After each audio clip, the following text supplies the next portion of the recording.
बहुत शुक्रिया आप लोगों का, हमेशा की तरह। मैं आज आपके वहाँ इसलिए आपको जहमत दी है कि 28/4/2024 को छुट्टी के दिन जज हजरात की तरफ से, बाबर सत्तार साहब की तरफ से एक प्रेस रिलीज आती है इस्लामाबाद हाई कोर्ट की तरफ से। बहुत अच्छी बात है, मैंने डिमांड की थी 28 से पहले, मेहरबानी है उनकी, उन्होंने जवाब दिया। उस जवाब में एक लाइन, 3 लाइनें ये थी कि prior to justice Sattar elevation as a जज of the Islamabad High Court, he had reported to the Chief Justice Islamabad High Court that he was a Pakistani national and had a green card that allowed him to travel to US without a visa. ठीक है जी, जवाब आ गया। 30/4/2024 को मैंने खत लिखा Islamabad high court के जजेस को और उसकी स्टैंपिंग रजिस्टर रिसीव्ड की येरी, और उसके बाद मैंने टीसीएस किया जिसकी रसीद येरी। आज तकरीबन 15 दिन गुजर चुके हैं। 15 दिन में हमने जो एक्टिविटी देखी उसमें छुट्टी वाले दिन प्रेस रिलीज आई, अच्छी बात है, मैंने उससे पहले डिमांड की थी, रिक्वेस्ट की थी। उसके बाद हमने खत भी लिखते हुए देखा, कल भी लिखते हुए देखा, परसों भी लिखते हुए देखा, लेकिन इसका जवाब नहीं आ रहा। अब इस जवाब से अभाम और बढ़ रहा है। एक कंट्रोवर्सी जो है वो ख़त्म होने का नाम नहीं ले रही है, बहुत सीधी चीज़ है। वो फरमाते हैं कि प्रायर, यानी कि जज बनने से पहले बाबर सत्तार साहब ने उस वक्त के चीफ जस्टिस अत्तर मिल्ला साहब को रिपोर्टेड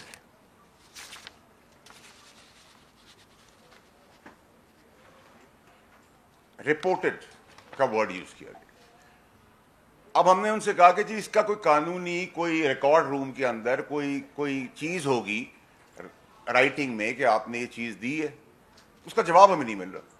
आर्टिकल 19 के तहत, 19(1) के तहत गालिबन chief justice of Pakistan, justice Qazi Faez Isa sahab ने ऑर्डर जारी किया है कि 19(1) के तहत हर पाकिस्तानी ये बात किसी से भी पूछ सकता है।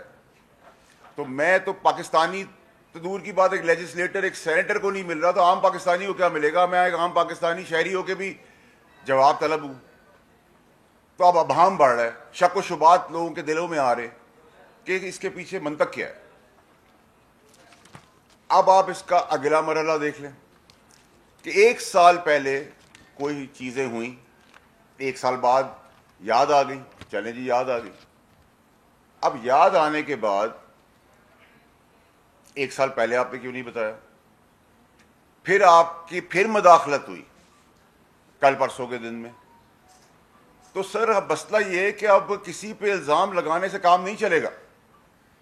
अब आपको सबूत, तराजू में शवाहिद देने पड़ेंगे कि किसने मुदाखलत की, क्योंकि मुदाखलत की और के शवाहिद आगे हम आपके साथ खड़े। वरना तो मैं भी फोन उठा के कहूं कि जी मुझे किसी जज ने कह दिया है कि कत्ल कर दो, तो उसके अंदर कोई 302 में किसी का ट्रायल तो नहीं हो जाएगा, जबानी तो कोई चीज नहीं है। फिर आगे आप बढ़े तो कोड ऑफ कंडक्ट 2 के तहत, आर्टिकल 2 के तहत उसमें जजेस के बारे में कहा गया है कि अल्लाह से डरने वाले होने चाहिए, अच्छी जबान होनी चाहिए, किसी किस्म की लालच नहीं होनी चाहिए, कॉशियस होना चाहिए, मोहतात होना चाहिए और ब्लेमलेस होना चाहिए, यानी कि इल्जामात से दूर दूर तक इसका कोई ताल्लुक नहीं होना चाहिए किसी भी इंसाफ और आईनी सीट के ऊपर किसी जज का। तो अब सवाल यह कि जवाब ही नहीं आ रहा। अब हम शक व शुबात बढ़ रहे हैं, हमें बताया जाए कि क्या रिकॉर्ड के अंदर लिखा है, क्योंकि हर चीज जो बताई जाती है मेरे आपसे इनकम टैक्स में, कोर्ट्स में, वो तो शवाहिद, सबूत, रिकॉर्ड्स, कागज। No work is done till the paper work is done, no work is finished till the paper work is done. कोई भी काम खत्म नहीं होता जब तक कागजी कार्रवाई पूरी ना हो। उस हिसाब से इस कंडक्ट के तहत अगर तो रिकॉर्ड का हिस्सा है तो हमें दे दिया जाए। बाबर सत्तार साहब ने जो उस वक्त के चीफ जस्टिस अत्तर मिल्ला साहब को लिखा, और अगर नहीं है, मेरा गुमान ऐसा नहीं होगा, लेकिन अगर नहीं है कोई रिकॉर्ड का हिस्सा, तो उसके रिपरकशंस हैं। अतर मिनल्ला साहब जो हैं जस्टिस साहब, आपको पता है कि वो तारीखी फैसले करते हैं, तारीख उनको हमेशा याद रखेगी। और मैं उनके आगे कभी अपेयर नहीं हुआ, लेकिन मेरा केस लगा, मुझे अंदाजा हुआ और मुझे गुमान भी हुआ कि जस्टिस मिनल्ला साहब बहुत ही सख्त असूल पसंद आदमी है। मेरा गुमान है कि जस्टिस मिनल्ला साहब जो हैं वो कागजी कार्रवाई के अंदर, अगर कागज मेरे केस में तो कागज थे नहीं थे, देर सवेर थी, ट्रायल था नहीं था, लेकिन प्रिंसिपली वो सख्त आदमी है। कानूनी तौर पे वो किसी ऐसी हमाकत, कोई बेवकूफ़ी या कोई चीज़ ना करने देते, ना करते। हमें तो दो दफ़ा सज़ा मिली, ना करने वाली भी सज़ा मिली और दो दफ़ा भी सज़ा मिली। इससे पता चलता है कि अतर मिनल्ला साहब, मेरा गुमान है कि ये वो जज नहीं है जो प्रिंसिपली किसी चीज़ के ऊपर कपड़ा ढकने दे दे। जस्टिस मिनल्ला साहब, मेरा गुमान है कि वो नहीं है जो सैर सुर्खियों के लिए, मीडिया की जीनत बनने के लिए फैसले करते हों। मेरा गुमान है कि जस्टिस मिनल्ला साहब बुज़दिल आदमी नहीं है। मेरा गुमान है कि जस्टिस मिनल्ला साहब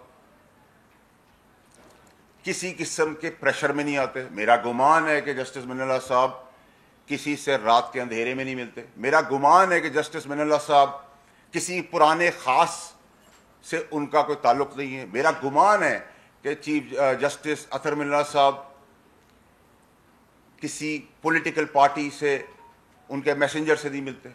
मेरा गुमान है कि अतर मिनल्ला साहब को किसी पार्टी के लीडर ने कोई ओहदा, आईनी, कानूनी, सियासी उनके बच्चों को नहीं किया। मेरा ये सब गुमान है कि अतर मिनल्ला साहब गैलरी के ऊपर नहीं खेलते। अतर मिनल्ला साहब इसमें भी ऐसी गलती नहीं कर सकते जिसमें उन्होंने राइटिंग में ना लिया हो, और अल्लाह करे कि ऐसा ही हो कि उन्होंने राइटिंग में लिया हो और रिकॉर्ड रूम के अंदर ये चीज़ मौजूद हो। लेकिन अगर नहीं है तो फिर जहां बाबर सत्तार साहब के ऊपर सवाल खड़ा होता है कि रिकॉर्ड का हिस्सा नहीं, क्योंकि उस वक्त वो जज नहीं थे। प्रायर जब जज नहीं थे तो उन्होंने बताया, जज बनने से पहले। तो वो जो रिकॉर्ड है और जो कोड ऑफ कंडक्ट है जिसके तहत ब्लेमलेस होना चाहिए इंसान को, उसके तहत वो रिकॉर्ड हमारे पास पेश होना बहुत अब जरूरी है। 15 दिन गुजर गए, किस तरह मांगे, कैसे मांगे, क्यों ना मांगे? पाकिस्तान में कोई पाकिस्तान से बड़ा तो नहीं है, ये पाकिस्तान किसी के बाप का तो है नहीं। जो आपके लिए होगा वो मेरे लिए होगा, जो मेरे लिए होगा वो उनके लिए होगा, उनके लिए होगा वो दूसरे के लिए होगा। अब आ जाए जो मुद्दा चल रहा है। आपने सोशल मीडिया के ऊपर नोटिस लिया, बिल्कुल नहीं होना चाहिए। लेकिन सर, जब हमारी माँ जो इस दुनिया में नहीं रही, सोशल मीडिया के ट्रोल्स वो सब गलाजत बक रहे थे, तो उस वक्त भी नोटिस ले लेते तो पाकिस्तानी कौम को पता चलता कि आम आवाम के लिए भी कुछ है। जो रेप हुआ है 2 दिन पहले कराची में, उस पर भी कोई नोटिस ले लेता और उस पर भी कोई फैसले सुना देता। जो कल एक बच्ची का रेप के बाद कत्ल हुआ है पंजाब में, उसकी दुहाई भी कोई सुन लेता। जो माँ बाप, बच्चे, बेवा, यतीम 40-40 साल से दरबदर फिर रहे हैं अपनी प्रॉपर्टीज के अंदर, उसका भी कोई हिसाब कर लेता। लेकिन चले, क्योंकि जस्टिस मंसूर अली शाह साहब ने एक हमें लाइट इन द टनल दिखाई है, उन्होंने बहुत सारी अच्छी बातें की हैं और खुद एहतसाबी सेल्फ अकाउंटेबिलिटी की बात की है। तो जब सेल्फ अकाउंटेबिलिटी की बात हो जाए तो हमें खुश होना चाहिए इस चीज़ का। लेकिन उसी तरफ हम देख रहे हैं कि एक कन्फ्रंट्रेशन है, एक सिचुएशन चल रही है जिसके तहत बार बार इंटेलिजेंस इदारों का नाम लिया जा रहा है। तो भाई शवाहिद देना, शवाहिद दे, हम आपके साथ खड़े हैं। बट अगर शवाहिद नहीं है और ये जो आपने बताया ये भी ज़बानी है और राइटिंग में नहीं है, तो फिर तो मसला है। तो ये मसले का हल यही है कि कौम चाहती है कि आप इतने बड़े आईनी, कानूनी, इंसाफ के ओहदों पे बैठे हैं, तो इसको क्लैरिफाई करें ताकि ये मंतकी अंजाम तक पहुंचे। अब आ जाए जी कि ये कैंपेनिंग, सोशल मीडिया कैंपेनिंग, ये सारी चीज़ें जो हैं, इसको एड्रेस करने के लिए किसने किसको रोका आज तक? सस्ती रोटी गरीब के लिए हुई स्टे ऑर्डर। जब 5 रुपए से 40 रुपए तक रोटी के कोई स्टे ऑर्डर। नस्ला टावर सड़क पे बिलबिला उठे, गरीब बच्चे बर्बाद हो गए, उनके मां बाप, कोई सुनवाई नहीं। फैसला था कि मुझे उस वक्त के फैसला देने वाले का कि मुझे पुराना कराची चाहिए। रिकॉर्ड एक्ट में अरबों डॉलर का नुकसान अदालती निजाम ने कर दिया। अरबों डॉलर भीख मांग रहे हैं हम डॉलर्स की। क्या हुआ? 46 साल बाद आप भुट्टो साहब की बता रहे हैं फांसी हो गई थी। हमारे पैदा होने से पहले हमें पता था। सिंबॉलिक सजा क्या दी गई? जरदारी साहब को 14 साल जेल। कौन सा कानून है? किस कानून के तहत ये हुआ? नवाज शरीफ साहब को पैसे ना लेने पर ब्लैक लॉ डिक्शनरी के तहत नाअहल कर दिया गया। कोई पूछने वाला नहीं। इमरान खान साहब की चलती हुई गवर्नमेंट फिर छुट्टी वाले दिन खोल दी जाती है। प्रिजन मैन पाबंद किया जाता है कि नो वोट ऑफ कॉन्फ्रेंस लिया। चैलेंज। पीआईए स्टे ऑर्डर, रोटी स्टे ऑर्डर, 2700 अरब रुपए स्टे ऑर्डर। नस्ला टावर गिरा दो, इसको जला दो, इसको मार दो। ये क्या हो रहा है? कब तक हम इस तरह चलते रहेंगे? अगर लेजिस्लेटर किसी दूसरी दोहरी मुल्क का शहरियत नहीं रख सकता असूल, तो उस असूल के तहत उस लेजिस्लेटर, उस सियासतदान को आप दूसरी सिटीजनशिप ना रखने पे अलाउ नहीं करते कि आप सियासत करें, तो फिर जज दोहरी शहरियत के साथ कैसे बैठे हुए? सवाल है ना। आपके लिए शराब हलाल है, हमारे लिए शराब हराम है। मिसाल है, ये कैसे हो सकता है और क्यों हो रहा है? अगर लेजिस्लेटिव हाउसेस, असेंबलियां कानून बनाती हैं और मियां साहब को नाअहली का केस उस कानून साजी के तहत उस पे उनको नाअहली से खत्म कर दिया जाता है, जबकि वो टाइम बार था, नाअहली खत्म कर दी जाती, कोई कानून साजी की कानूनदान ने, कानून के लेजिस्लेटर्स ने, हमने एज सेनेटर्स, एज एमएनएस, तो फिर हमें ये कानून भी बनाने पड़ेंगे। सिंगल आउट करके जो पाकिस्तान का झंडा लेके आगे बढ़ रहे हैं, जो पाकिस्तान और पाकिस्तानियों की किस्मत के फैसले करने जा रहे हैं, प्रोग्रेसिव SIFC के प्लेटफॉर्म से, उस झंडे के नीचे एक आइन और कानून, और हमने एक डंडा भी दिया है उनको। और उस डंडे का काम यह है कि बैरूनी अंदरूनी साजिशें, इंतशार और दुश्मनों से बचाया जाए। क्योंकि ये 90%, 95% एक इदारा रह गया हमारे पास जिसके अंदर डिसिप्लिन, प्रिंसिपल, ऑनेस्टी है। फरिश्ते वहां भी नहीं है, लेकिन 5%, 10% ये वाहिद एक इदारा रह गया। तो अगर उस चीज के लिए इंतशार, दुश्मनी, बुग्स, वेनम, मुल्क दुश्मनी, अंदरूनी बैरूनी के लिए अगर आपको आइन और कानून ने उस झंडे तले डंडा दिया है, उसके अंदर प्रोटेक्शन भी हम ही करेंगे, क्योंकि हमारे लिए पाकिस्तान इंपॉर्टेंट है। पाकिस्तान है तो हम हैं। आइन और कानून में कहां लिखा हुआ है कि बॉर्डर्स पे फौजी और पुलिस वाले अपनी जानें देंगे? आइन और कानून में कहां लिखा हुआ है कि वो सैचेंट के अंदर प्रोटेक्शन देंगे और अपनी उंगलियां गलवा देंगे, शहादतें देंगे और हम उनका तमस्कर उड़ाएंगे? आइन और कानून में कहां लिखा हुआ है सब कुछ कि जिन्होंने कुर्बानियां दी उनका तमस्कर उड़ाया जाए, उनका मजाक बनाया जाए, उन पे इल्जामात लगाए जाए, और इल्जामात सच्चे हैं और इस तरह की इंफॉर्मेशन सच्ची हैं कि आपने रिकॉर्ड पे कोई चीज दी हुई है, शवाहिद रखे सामने, तराजू के अंदर शवाहिद रखें, हम आपके साथ खड़े होंगे। लेकिन अगर शवाहिद नहीं है, जैसे इस खत का जवाब मुझे नहीं मिल पा रहा, टीसीएस से भी नहीं मिल पा रहा, हर चीज का जवाब मिल पा रहा है, इसका नहीं मिल पा रहा कि भाई आपने रिकॉर्ड का हिस्सा जब आप जज बनने से पहले उस वक्त के चीफ जस्टिस साहब अतर मिन्ना साहब को आपने जो रिकॉर्ड दिया था, आपके कल परसों के खत के मुताबिक भी सबूत सबूत सबूत और सबूत, कागजी कार्रवाई, कागज पे हमें देखना है, हमें बताया जाए। बहुत ज्यादा मजाक हो गया पाकिस्तान के साथ, बहुत ज्यादा खिलवाड़ हो गया पाकिस्तान के साथ। आप इन सब चीजों को एड्रेस करें ताकि ये अनरेस्ट, ये शक व शुबात खत्म हो। मैं उम्मीद कर रहा हूं कि ये जवाब जल्द आएगा और आना चाहिए और लेंगे इंशाअल्लाह। लेकिन इस माजराई से दूर हो सबके सब। पाकिस्तान को प्रोग्रेसिव और तरक्की की तरफ इकोनॉमिक ब्लीडिंग से हमें बचाना है। ना करें ये सारे काम, इन कामों का कोई फायदा नहीं। सोशल मीडिया पे आप बिल्कुल कदम लगाएं, लॉज बनाएं, सब कुछ करें, लेकिन अपने लिए नहीं, अपनी जात के लिए नहीं, सारे पाकिस्तानियों के लिए। मेरी वालदा जो इस दुनिया में नहीं रही, उनको जन्नत नसीब करे अल्लाह मियां, वो डेथ बेड पे थी, तब असूली, प्रिंसिपल्ड, ईमानदार, दलेर, इंसाफ करने वाले, फैसला सुनाने वालों ने मुझे पाबंद किया, पेनल्टीज लगाई,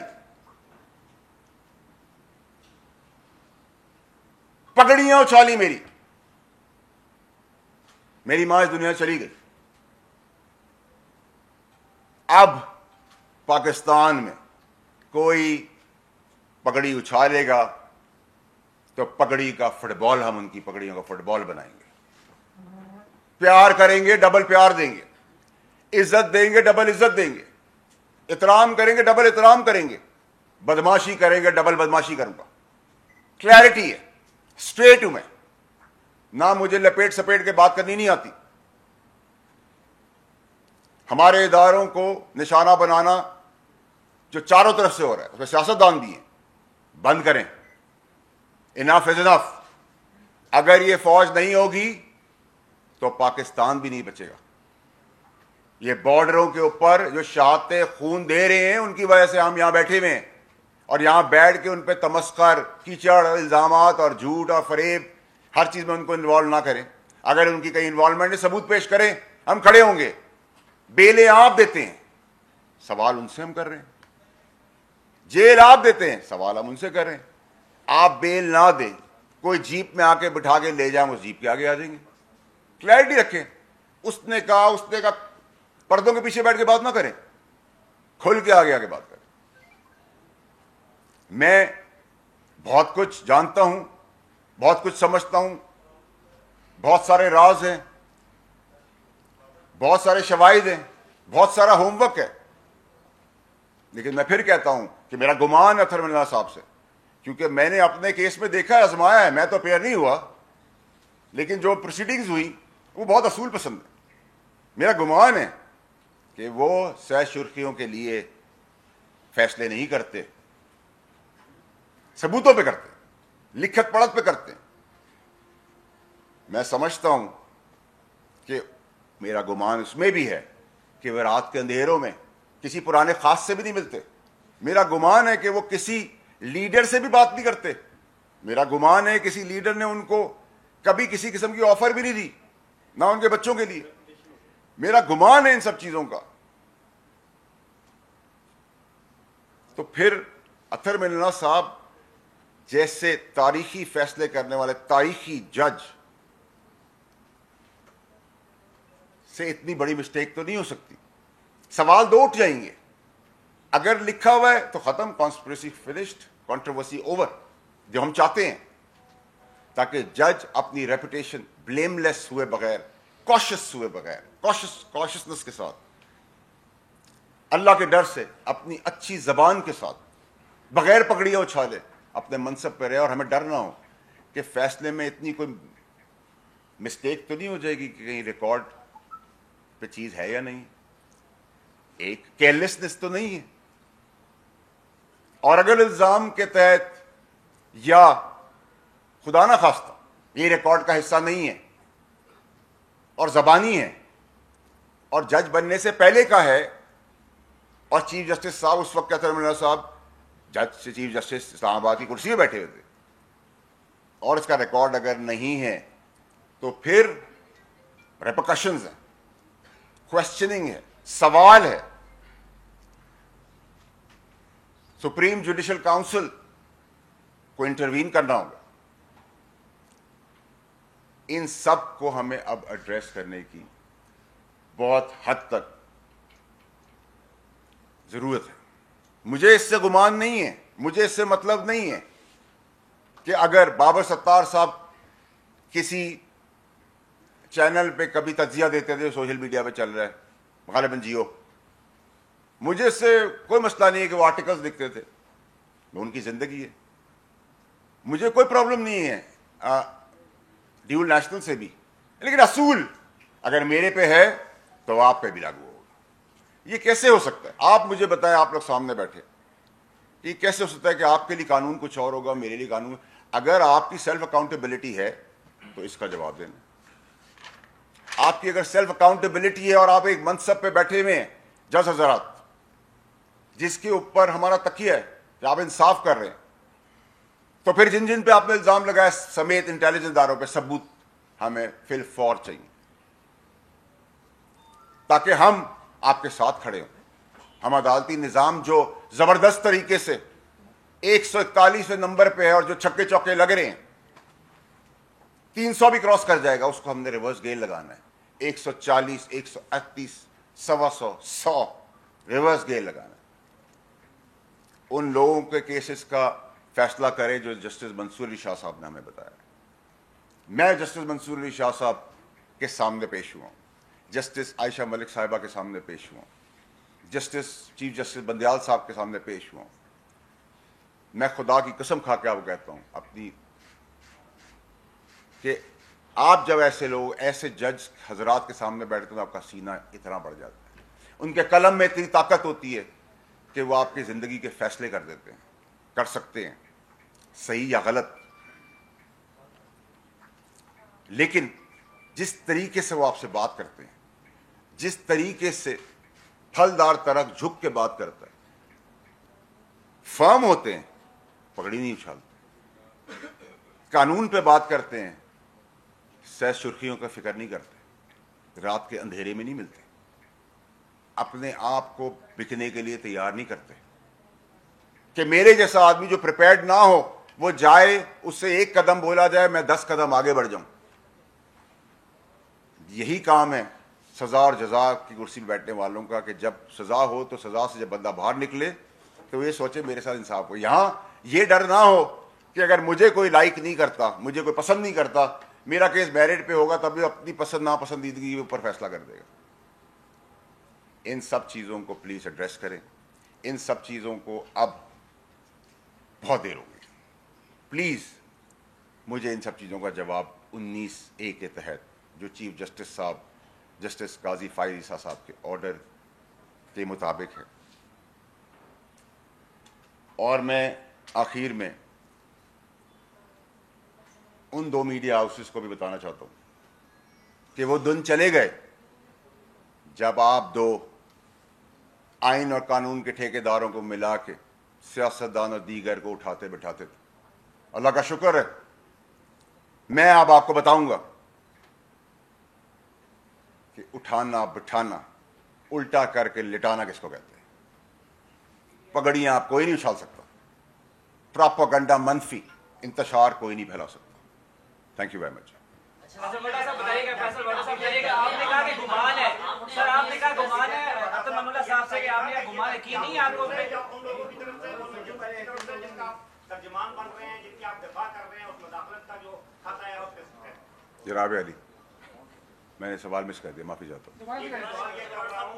आपने भरपूर दफा किया है इंटेलिजेंस एजेंसियों का, जिनके ऊपर मुदाखलत का इल्जाम जजेस ने लगाया है, तो अभी आपने साथ में पगड़ियों फुटबॉल बनाने की धमकी भी दे दिया। ये धमकी आपकी तरफ से समझी जाए बतौर तर्जुमान, या उनकी तरफ से समझी जाए?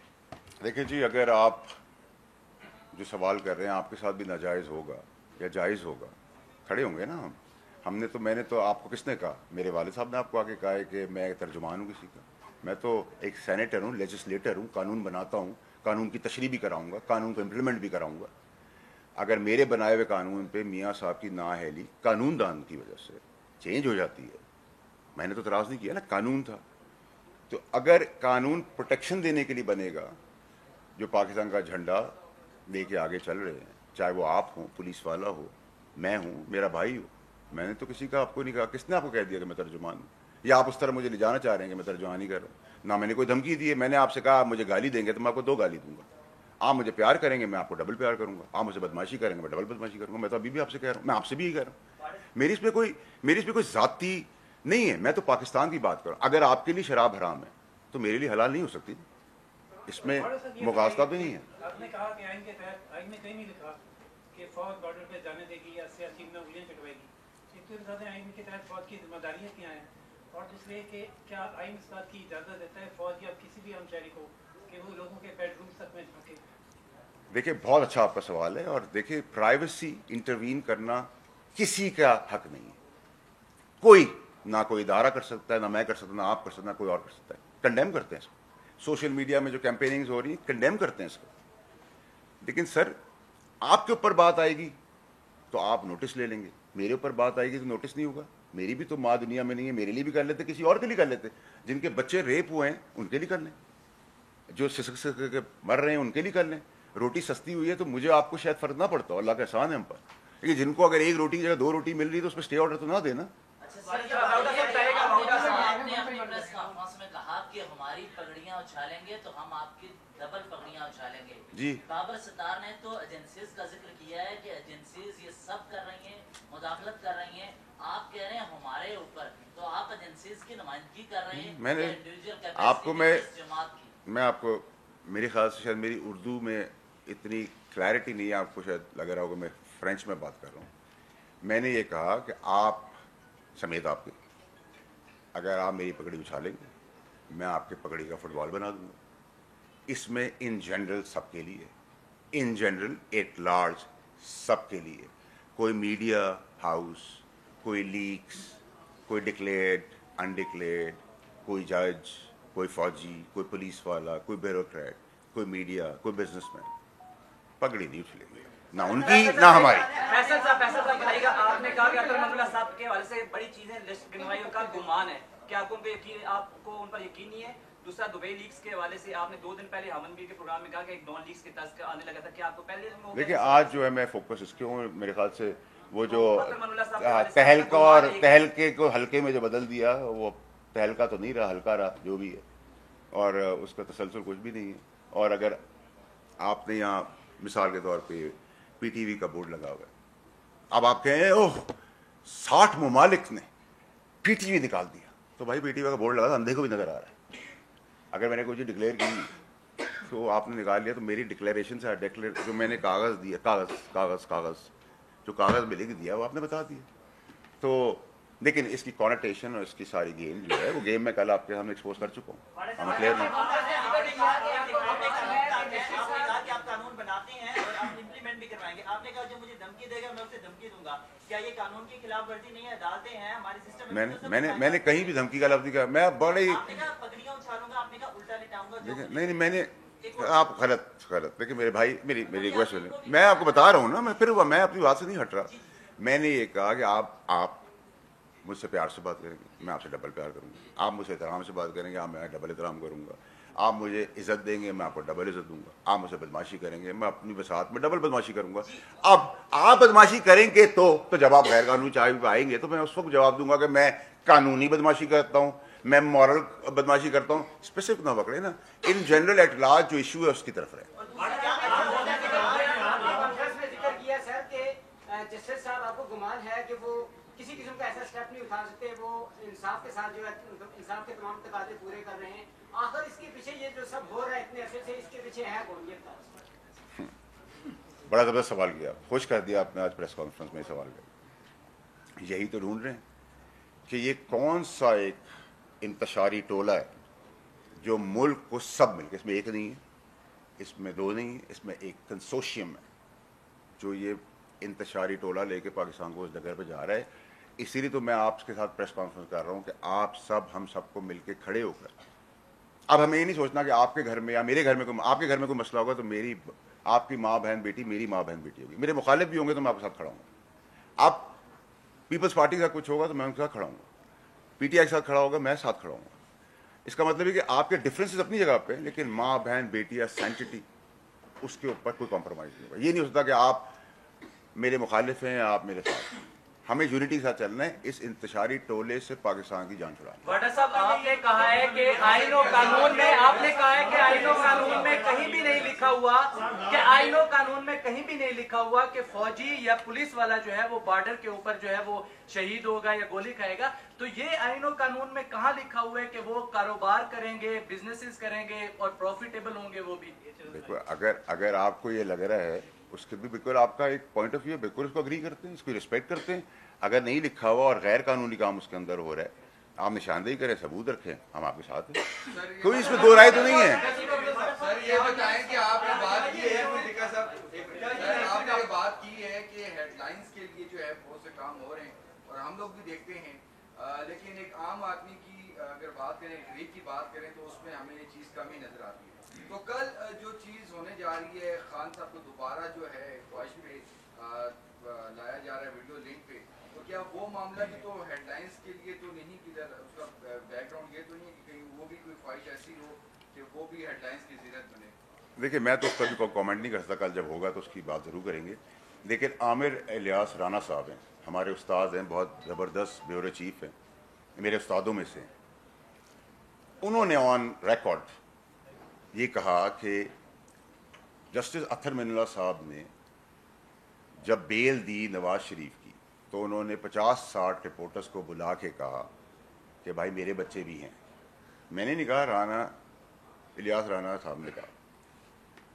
अब ऐसी बात अगर है, और इलियास राना साहब हमारे उस्तादों में से, उनका अल्लाह ने उनको बड़ी इज्जत दी है, बड़े बर्बाद आदमी हो, कि आप सब भी बहुत इज्जत करते हैं, तो इस तरह की क्वेश्चंस के ऊपर जवाब तलबी तो बनती है। देखिए, हम किसी के खिलाफ नहीं, हम किसी के साथ नहीं, हम हक के साथ हैं, पाकिस्तान के साथ हैं। आप में से बहुत सारे लोग हैं जिनसे मेरा क्रिटिसिज्म भी चलता है, लेकिन मेरी ज़ाती लड़ाई आप लोगों से नहीं है। डिसएग्री टू एग्री हम करते हैं, कभी करते हैं, कभी नहीं करते। लेकिन बाय एंड लार्ज अगर आपका इंसाफ का, आइन और कानून के तहत इंसाफ अगर पट्टी पे नहीं आएगा, पाकिस्तान कभी पटरी पे नहीं चढ़ सकता। आप इसमें तेल के कुएं पैदा कर दें, आप दूध की नहरें बहा दें, कुछ नहीं हो सकता। अच्छा फैसल बाबर साहब, आपने इस वाक़े में कहा एज अ पार्लियामेंटेरियन, ये जो आज की प्रेस कॉन्फ्रेंस है, ये पैगाम कुछ मखसूस जजेस के लिए है, पॉलिटिशियन के लिए है, मीडिया के लिए है, या सबके लिए है जो क्रिटिसिज्म करते हैं? और दूसरा सवाल, ग्रैंड डायलॉग की बात अब पार्लियामेंट में भी हो रही है, राना ने भी ऑफर की, क्या आप इस हक में है कि ग्रैंड डायलॉग अब होना चाहिए? देखिए, मैं बड़ा स्पेसिफिक प्रेस कॉन्फ्रेंस करने के लिए आया हूँ, और मैंने अपने प्रेस कॉन्फ्रेंस को बड़ा स्पेसिफिक 2 जजेस, बाबर सत्तार साहब और अत्तर मिन्नल्लाह साहब के लिए की है कि मैंने सवाल किया है, 15 दिन हो गए हैं, 19A के तहत मुझे जवाब दें, और जवाब जब आएगा, 15 दिन हो गए, जब बाकी खतूत खिताब हो रहे हैं, इल्ज़ामात लग रहे हैं, इंक्वायरियाँ चल रही हैं, हेयरिंग चल रही है, वहाँ 2 लाइन का जवाब दे दें कि भाई ये रिकॉर्ड है, रिकॉर्ड नंबर रूम नंबर 42 के अंदर जाएंगे तो फाइल नंबर 34 के अंदर ये रिकॉर्ड का हिस्सा है। बात खत्म, चैप्टर क्लोज, वो ठीक है। अगर नहीं